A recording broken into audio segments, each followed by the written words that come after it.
আসসালামু আলাইকুম ওয়া রাহমাতুল্লাহি ওয়া বারাকাতুহু। আশা করি আপনারা সবাই আল্লাহ সুবহানাহু ওয়া তাআলার রহমতে ভালো আছেন। এটা আমাদের ক্যানভার 3 নাম্বার ভিডিও।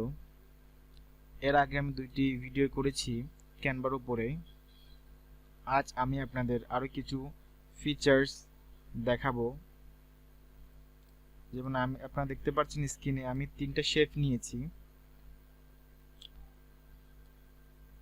মনে করেন আমি 3টা শেপ যদি এটা আপনি বড় করতে চান এই শেপগুলোকে, তাহলে এই যে সাইডে যে কর্নারগুলো দেখতেছেন এই কর্নারগুলোকে ড্র্যাগ এন্ড ড্রপ করলে এটা বড় হবে। এই যে তাহলে আমাদের কাছে 3টি শেপ আছে। যেমন আমি যদি চাই আমার কিন্তু যে সবুজ যে শেপটি আছে শেপটি কিন্তু নিচে আছে, আমি চাচ্ছি না সবুজ শেপটি আমার উপরে থাকবে আর রেড শেপটি আমার পিছে থাকবে। তো এটা কিভাবে করা যায়? এটা করার জন্য সবুজ শেপটি যেটা আছে ওইটাতে সিলেক্ট করবেন এবং রাইট বাটন ক্লিক করবেন। ক্লিক করার পর যে ব্রিং ফরওয়ার্ড অথবা ব্রিং টু ফন্ট যে কোনো একটি দিলে এটা উপরে চলে আসবে। আমরা দিয়ে দেখি, এই যেটা উপরে চলে আসছে। আর আমরা যদি লালটাকে উপরে আনতে চাই তাহলে আমরা যদি ব্রিং ফরওয়ার্ড দিই এটা চলে আসবে, উপরে চলে আসবে। তাহলে আপনারা এই জিনিসটা বুঝতে পেরেছেন।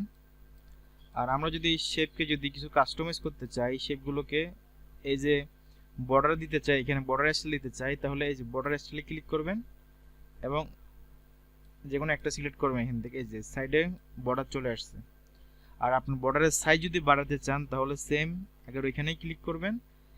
বর্ডার উইথের জায়গায় জাস্ট এটাকে কম বেশ করে দিলেই হবে। এই যে বাড়তেছে আর কমতেছে। আর এটা হচ্ছে কর্নার রেডিয়াস, কর্নারগুলোকে একটু গোল করে দিবে। এই যে গোল করে দিচ্ছি, এই যে হয়ে গেছে। সেম এটাও করতে পারেন আপনি এখান থেকে, যে ড্যাশেস যেটা আছে ড্যাশ দিতে পারেন। ড্যাশেস হয়ে গেছে, আপনি উইডটাকে একটু বাড়িয়ে দেন, এটা এরকম দেখা যাবে।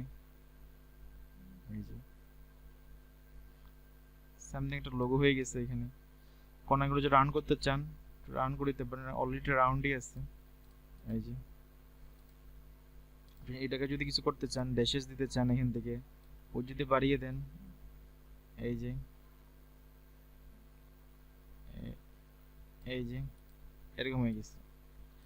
আর এগুলোকে যদি আপনি ডুপ্লিকেট করতে চান তাহলে আপনার যে অল্টার বাটন আছে অল্টার বাটন ক্লিক করে ধরে রেখে ড্র্যাগ এন্ড ড্রপ করলে আগে ডুপ্লিকেট হয়ে যাবে। আর আরেক ডুপ্লিকেট করা যায়, এটা হচ্ছে আপনি যে ডুপ্লিকেট প্লাস আইকন দেখছেন এখানে ক্লিক করলেই এটা ডুপ্লিকেট হয়ে যাবে।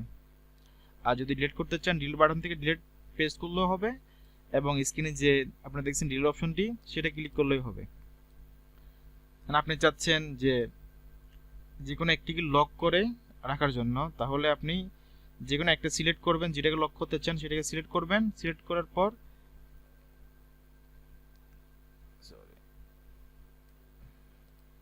এই যে থ্রি ডট আইকনে ক্লিক করবেন, দেন লক করে দিবেন। তাহলে এটা আর নড়বে না এখান থেকে। আপনি যতক্ষণ পর্যন্ত না আনলক করতেছেন ততক্ষণ পর্যন্ত এটা লড়বে না। এই যে আর এটাকে যদি আনলক করতে চান জাস্ট এটাকে আনলক করে দিলে হবে। আর আপনি চাচ্ছেন যে আর্টবোর্ডটা কি লক করবেন, তাহলে আর্টবোর্ড লক করার জন্য জাস্ট এখানে ক্লিক করলে কোনো কিছুই আর সিলেক্ট হবে না, এখানে সম্পূর্ণ লক হয়ে গেছে এখান থেকে। আর আপনি যদি চান এই পেজটাকে ডুপ্লিকেট করবেন তাহলে এই যে পেজ ডুপ্লিকেট পেজে ক্লিক করবেন, তাহলে এটা আরেকটা পেজ ওপেন হয়ে যাবে। এখানে তো দুইটি পেজ ডুপ্লিকেট হয়ে। আর যদি আপনি চান যে ডুপ্লিকেট করবেন আরেকটা নিউ পেজ নেবেন, তাহলে এই যে প্লাস এখানে ক্লিক করবেন অ্যাড পেজ, এই যে আরেকটা পেজ ওপেন হয়ে গেছে এখানে আমাদের।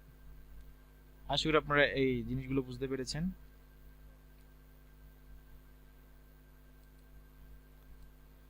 আর আপনারা যদি কোনো ডিজাইন বা কোনো ক্যারেক্টার নিয়ে আসতে চান আপনারা এখানে সার্চ করে নিয়ে আসতে পারেন। ফর এক্সাম্পল আমি যদি ডেলিভারি বয়,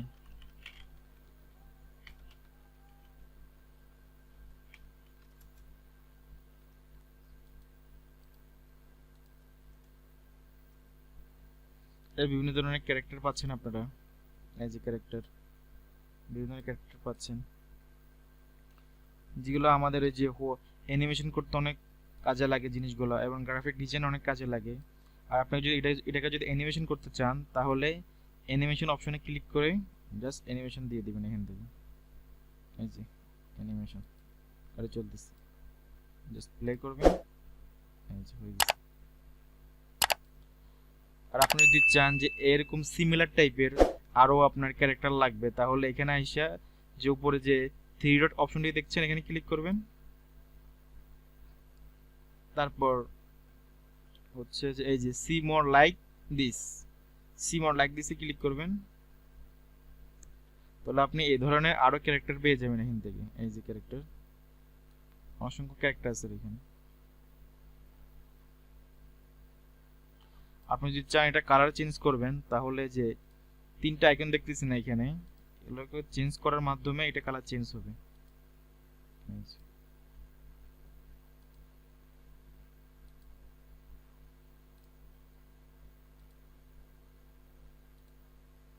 এই যে কালার অলরেডি কালার চেঞ্জ, এটা কমপ্লিটলি কাস্টমাইজ হয়ে গেছে।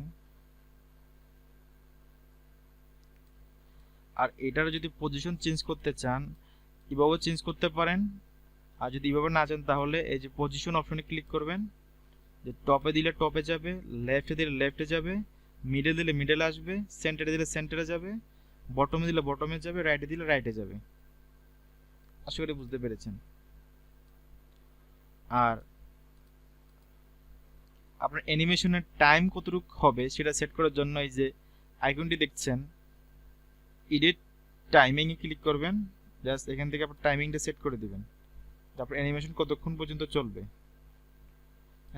আর এখানে হচ্ছে apply that to the all page, আপনি কি অল পেজে সেটা সেট করতে চাচ্ছেন নাকি ওয়ান পেজে সেট করতে। যদি ওয়ান পেজে সেট করতে চান তাহলে এটা সিলেক্ট না করলেই চলবে, যদি আরও পেজ থাকে বা একের অধিক পেজ থাকে তাহলে এটাকে সিলেক্ট করে দিবেন, তাহলে সবগুলোতেই এই টাইমিংটা সেট হয়ে যাবে।